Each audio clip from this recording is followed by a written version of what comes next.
Number 17. Well, let's see. Number 17, that maybe stands for how many games he played last year. He did. He played in all the games, but Derrick Hall was not nearly as productive as we hoped he would be. Certainly not after seeing his build, being wowed by his thighs and his knees and his legs. 38 tackles, actually more than I would have guessed. If I had asked you how many tackles did Derrick Hall have last year, what would you have said? I think I would have said 17.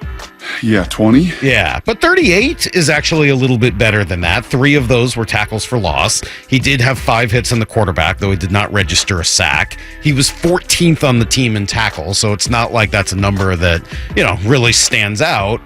So why is he here as the 17th most intriguing Seahawk despite not producing in his rookie year? Because he was a second-round pick, because of the build, and because they really need somebody to step up at that position and show that they can take over.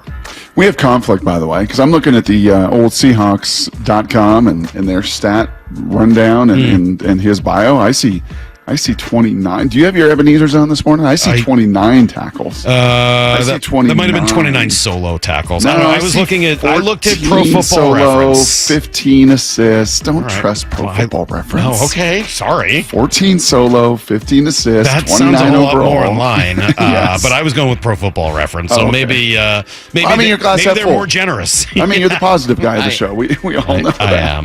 Regardless of the lack of production, he's here for the upside, not for what he's done. Correct. And he's here because, he's one of these guys that's just uniquely built. He's 6'3", he's 255, whether he has thick thighs or big knees or whatever. He's an absolute presence when you see him. And guys like that, Salk, don't run 4.5 at the combine. I mean, that's kind of the key, is just the explosive twitch with which he has. I mean, he has those traits. Those are just factual numbers, just off the charts that blew you away. And I think why they were so excited to get him in the second round.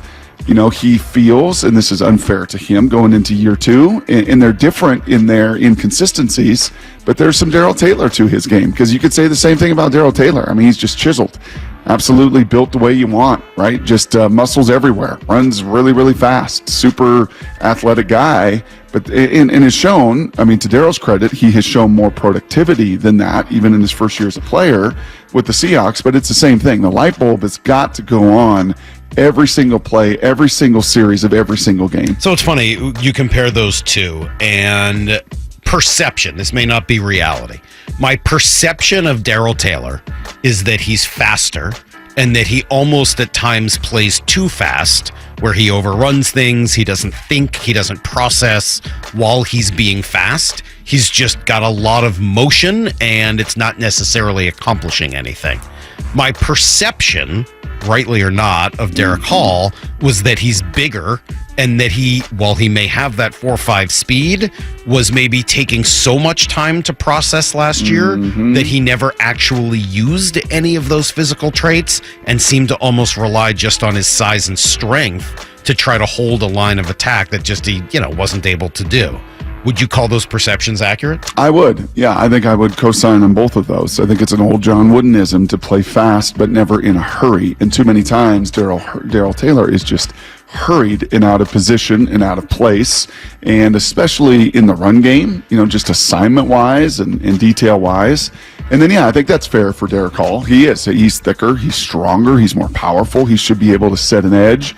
I think while they may look the same weight-wise on the roster, I think your perception is well perceived. Is that the right way to say that? Your observation is well-founded, because he doesn't, I don't think, play the run. He wants to get home. He wants to be a double-digit sack guy.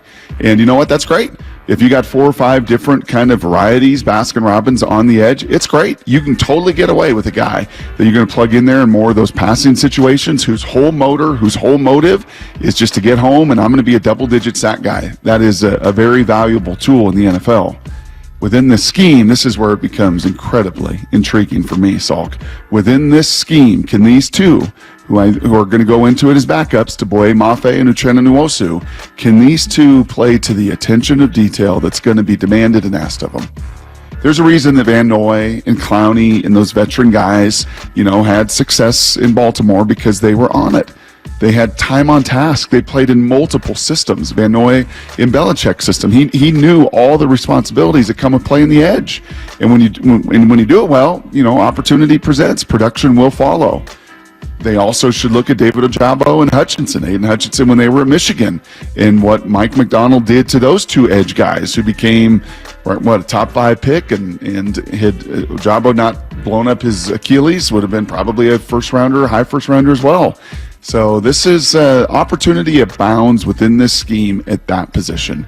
And those two young guys have to be incredibly excited and then equally incredibly focused and dialed in on the details. I'm just wondering, so if you are Mike Macdonald, right, and so much of what we've heard is adapting to the player, right, to kind of bring out their best. When you've got veterans like Clowney, like Madubuike, like who did you say, Van Noy? Mm-hmm.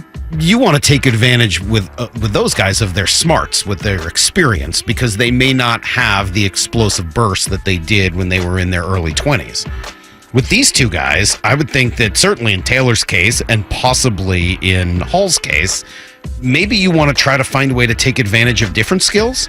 Maybe you don't want them thinking and paying attention to every detail. You want them using their ridiculous, size and speed Physical combinations prowess, sure, to just go and not have to think as much. Yes and no. Can you adapt the scheme that way? Yeah, yes and no. I think, honestly, this scheme is going to be a whole lot more on these players to learn where everybody is and be very, very interchangeable. Something Boye Mafe said on a podcast a couple of weeks ago, and right, what he loves about that. So I think your first point, quite honestly, is a little bit more of the Pete Carroll line of thinking. Like, okay, we're going to be pretty basic in what we do so we can maximize this player's unique gifting.